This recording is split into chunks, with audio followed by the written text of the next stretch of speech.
Mon objectif, c'est que nous ayons une réduction des délais de jugement.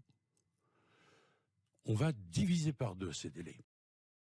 La France se fait régulièrement condamner par diverses juridictions pour rendre ses décisions judiciaires avec trop de retard, que ce soit par une juridiction nationale ou par la CESDH.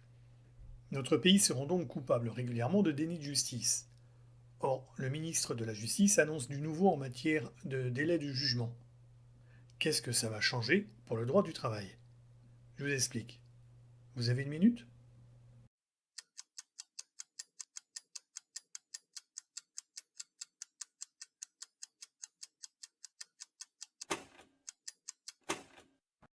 Les délais excessifs pour obtenir un jugement, cela n'est pas nouveau. Le sujet est régulièrement abordé, par exemple au Sénat en 2011, où le sénateur Daniel Goldberg pointait du doigt les délais particulièrement longs au Conseil de prud'homme. M. Daniel Goldberg attire l'attention de M. le garde des Sceaux, ministre de la Justice et des Libertés, sur le délai anormalement long de traitement des litiges devant le Conseil des prud'hommes. Le syndicat des avocats de France s'inquiète notamment des dysfonctionnements constatés à Bobigny, où 32 mois sont nécessaires à la tenue des audiences présidées par le juge départiteur, alors que l'article L 1454-2 du Code du travail prévoit, en pareille hypothèse, un délai d'un mois. Ce délai n'est pas exceptionnel, bien au contraire. Il est de près de 2 ans à Nanterre. Devant le conseil de prud'homme de Longjumeau et Melun, le délai de renvoi des affaires devant le bureau de jugement dépasse désormais 13 mois. À Meaux, il est constaté un délai de près de 10 mois entre l'audience de plaidoirie et le prononcé du jugement. L'extrême lenteur de la procédure est également dénoncée devant le conseil des prud'hommes de Creil, Paris et Pau. Pour résoudre ce problème, le gouvernement avait promulgué une loi le 6 août 2015. Qu'y avait-il comme disposition concernant la procédure prud'homale? Cette loi offre sur le papier une procédure dite accélérée. Dans ce cas, l'affaire est jugée dans un délai maximum de 3 mois à compter de la conciliation et jugée en formation restreinte composée de 2 conseillers au lieu de 4 habituellement. L'accord des deux parties étant requis pour le choix de cette procédure accélérée. Donc il faut que l'employeur aussi accepte que l'affaire aille plus vite. Autant rêver. En 2019, un rapport du même Sénat indiquait, je cite, par ailleurs, la mise en place de la réforme résultant de la loi de 2015 s'est accompagnée d'un plan de soutien en faveur des juridictions en difficulté doté de 12 millions d'euros et permettant un accroissement des postes informatiques, de la documentation juridique et des moyens humains. Ce plan a bénéficié aux chambres sociales de 4 cours d'appel et à 8 conseils de prud'homme. Elle a permis une amélioration des principaux indicateurs pour la majorité des juridictions, notamment une diminution des stocks d'affaires en cours. Mais les délais de jugement n'ont toutefois pas été substantiellement réduits dans ces juridictions. La question des délais est toujours d'actualité, comme en témoigne cette interpellation d'un sénateur début avril 2023. À titre d'exemple, en 2019, le délai moyen pour obtenir une décision de justice était de plus de 6 mois devant le juge d'instance, plus de 9 mois devant le tribunal de grande instance, plus de 14 mois devant le conseil des prud'hommes, 14 mois devant la cour d'appel, plus de 15 mois devant la Cour de justice de l'Union européenne et de 2 ans devant la Cour européenne des droits de l'homme. Les procédures s'étalant sur près d'une décennie entre la première instance et la cassation ne sont pas rares. Dans ces conditions, la France est régulièrement condamnée pour non-respect du délai raisonnable par la Cour européenne des droits de l'homme.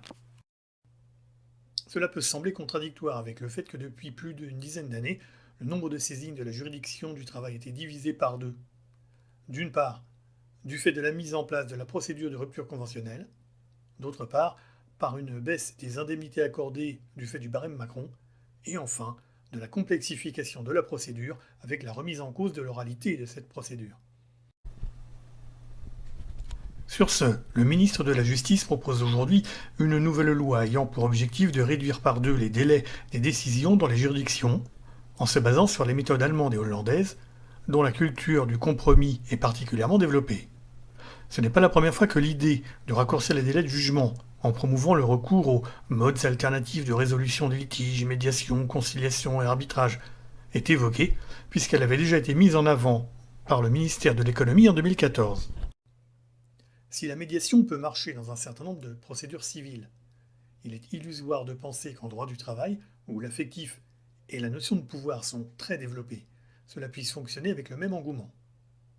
Le droit du travail est plus conflictuel que d'autres branches. La conciliation y est très faible, de l'ordre de 5% maximum, alors qu'elle est un passage obligé de la procédure. De plus, comme le montre ce graphique, le taux d'appel y est environ 3 fois supérieur aux autres branches du droit civil. On peut se demander pourquoi.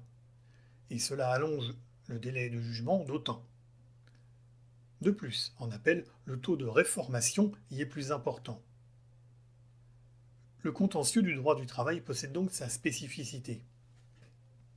Comme par exemple le délai de rédaction d'un jugement qui varie selon chaque président d'audience avec risque de retard pouvant aller jusqu'à plusieurs mois.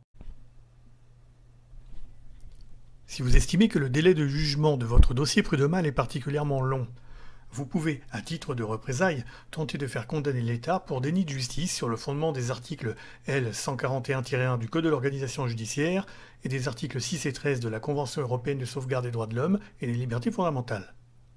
Mais pour ça, il faudra avoir attendu au minimum 12 mois entre la conciliation et le bureau de jugement, ou avoir patienté au moins 6 mois entre le délibéré et la notification du jugement, ou poireauter pas loin de 2 ans entre l'interjection d'appel et la notification de l'arrêt.